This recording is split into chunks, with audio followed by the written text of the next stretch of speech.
La DS8 s'affiche à un tarif assez élevé, mais on s'y attendait. Alors, le configurateur belge révèle que la DS numéro 8 démarre à 58 000 € pour une autonomie de 571 km de LTP, batterie de 73 kWh. Mais elle peut atteindre les 750 avec la grosse batterie pour 62 337 €. La version 4 roues motrices offrant 350 chevaux, 73 901 €, voilà. Partage la plateforme technique avec le Peugeot i 3008 qui se traduit par un poids conséquent. La berline adopte une aérodynamique nettement plus soignée, évidemment, vu que c'est une berline. La gamme se divise en deux finitions, Palace et Étoile. La version Palace inclut jante 19 pouces, écran central 16 pouces et régulateur adaptatif. La finition Étoile rajoute Alcantara, affichage tête haute et projecteur matriciel. Dommage que seules 5 couleurs globalement ternes soient proposées. Pour la belle version Biton dorée, de présentation il va falloir attendre. Et puis il est bien plus cher. Bon, donc la grosse batterie, oui, elle fait 98 kWh, pour info. Voilà. Alors, je sais pas quel type de clientèle Citroën, DS va viser avec ça. Je serais curieux de savoir. Bon, écoutez, votre avis là-dessus, tarif prévu ou trop élevé ou... Voilà, dites-moi en commentaire. L'UFC Que Choisir attaque Citroën et Stellantis en justice à cause des airbags défectueux. Chez Stellantis, les emmerdes, ça vole en escadrille. J'aime bien le titre, là, l'intro. C'est un peu ça, ouais, PureTech, AdBlue et maintenant Airbag Takata. La rentrée 2025 est bien agitée. Je dirais même le début d'année 2025 plus que la rentrée. La rentrée, c'est plutôt en septembre. Des problèmes connus dès 2017 quand le groupe japonais Takata, alors un des leaders du marché de l'airbag, a été condamné aux États-Unis avant de faire faillite dans la foulée. L'UFC Que Choisir dénonce les retards importants dans la mise en place des rappels des véhicules concernés en France alors que des décès ont été associés à la défectuosité de ces airbags. Stellantis a lancé ses premières campagnes de rappel Stop Drive qu'en mai 2023 en Outre-mer après plusieurs décès. La situation en métropole a été corrigée qu'après d'autres accidents, malgré la création en 2020 d'une structure censée surveiller le secteur. L'UFC Que Choisir critique également l'inaction des autorités publiques, notamment le manque de campagne de rappel et l'absence d'enquête sur la responsabilité dans ce dossier. En conséquence, l'association exige des éclaircissements sur plusieurs points, comme les raisons pour lesquelles Stellantis a continué d'utiliser des airbags Takata après l'éclatement du scandale aux États-Unis et pourquoi les rappels ont été si tardifs et mal organisés. À hasard du calendrier, la page dédiée sur le site du ministère de la Transition écologique a été mise à jour le 22 janvier, dans la foulée de l'annonce de l'UFC Que Choisir. L'UFC demande à Citroën d'indemniser immédiatement les propriétaires de véhicules affectés qui ont subi des préjudices liés à l'immobilisation de leur voiture. L'association considère cette situation inacceptable et presse la marque d'agir. Voilà. Bon, que dire d'autre à part, comme toujours, éviter les Stellantis, franchement, que ce soit électrique ou thermique, c'est un nid à problème, c'est ce constructeur. À voir. Encore une baisse de tarif des Toyota BZ4X, apparemment.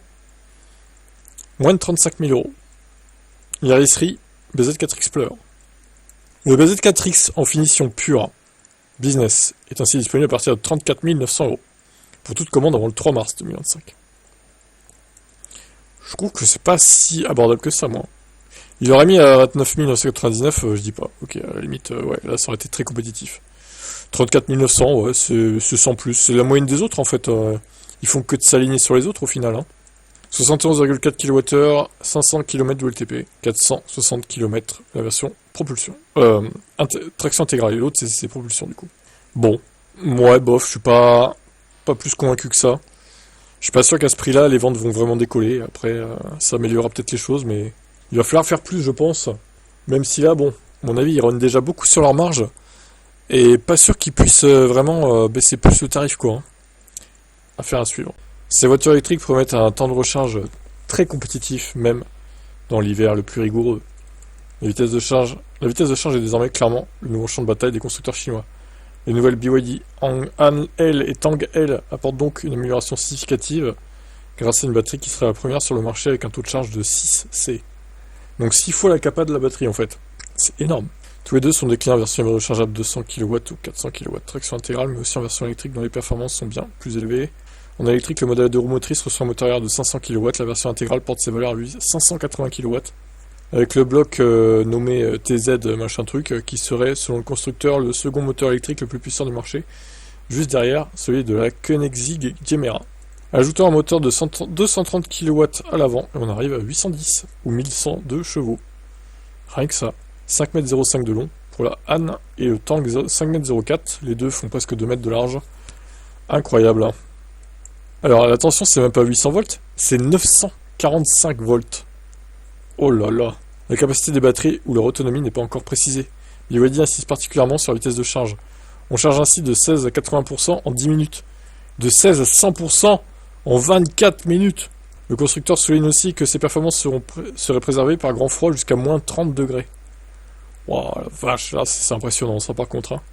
Si on ne trouve pas de chargeur assez performant, le duo Han-L et Tang-L adopte la même stratégie que les Denza N7 et D9, chargés simultanément sur deux chargeurs avec une prise de chaque côté.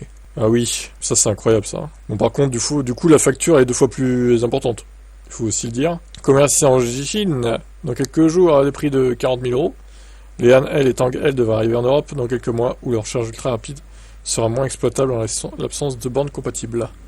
Ils annoncent surtout une augmentation de vitesse de charge à venir sur tous les modèles de la gamme.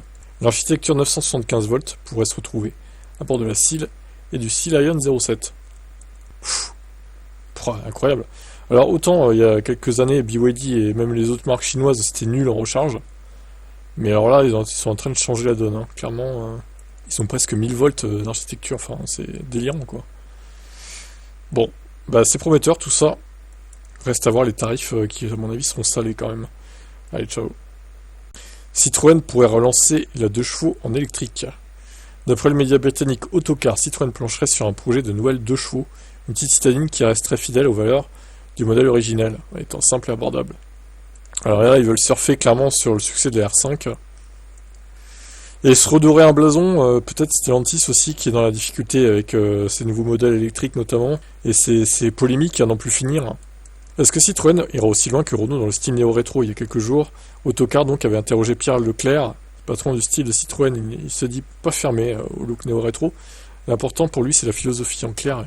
L'idée serait de rester fidèle au cahier des charges de la 2 chevaux, qui était une voiture simple et abordable. La marque pourrait ainsi s'en inspirer, pour concevoir une petite électrique abordable. On note que le constructeur vient quand même de le faire avec la nouvelle IC3. Qui propose... Alors ça me rend malade hein, de voir ça, 320 km d'autonomie, mais en fait, en hiver, c'est 2 fois moins quasiment, quoi. C'est tellement mensonger, en fait. Hein. Allez, en hiver, c'est 200 à tout péter, quoi. Vous vous rendez compte la différence? Oh, il y a moyen de toujours faire mieux, notamment grâce à la batterie qui continue de peser lourd sur le prix de vente de la voiture. La démocratisation doit faire baisser les tarifs des technologies existantes. Stellantis s'intéresse à de nouveaux types de batteries comme le sodium-ion. Autocar évoque la possibilité de reprendre la plateforme simplifiée de la C3, nommée Smart Car, une base qui permettrait de proposer du thermique, mais l'électrique semble être plus adapté à ce projet. On reste à voir le moteur, la batterie, le tarif, voilà, il y a plein de choses à voir. Hein. Sinon, ouais, ils ont qu'à faire une 2 chevaux sans permis. Voilà, comme ça, ce sera 8000 euros, ce sera incroyable. Alors, il y a eu une mise à jour. Auprès d'Auto Express, un média concurrent d'Autocar, Thierry Costas, patron de Citroën, a indiqué qu'il n'y avait pas de projet de relance de la 2 chevaux. S'il explique que Citroën va continuer de proposer des modèles abordables et originaux, côté look, il préfère regarder en avant et non dans le passé. Toutefois, il déclare « Je ne suis pas opposé au principe d'avoir peut-être un jour un véhicule iconique qui rappellera le passé glorieux de Citroën, mais encore une fois, je ne veux pas en faire une orientation générale. La 2 chevaux reste quand même le plus iconique, la DS, étant maintenant rattachée à la marque DS. » Ouais, et quand on voit ce qu'ils en font d'ailleurs de la marque DS... Bof, c'est pas folichon, hein. Voilà, bah à voir ce qu'ils décideront de faire. Je pense qu'on y viendra au bout d'un moment. Si c'est pas à court terme, ce sera à long terme. Ciao.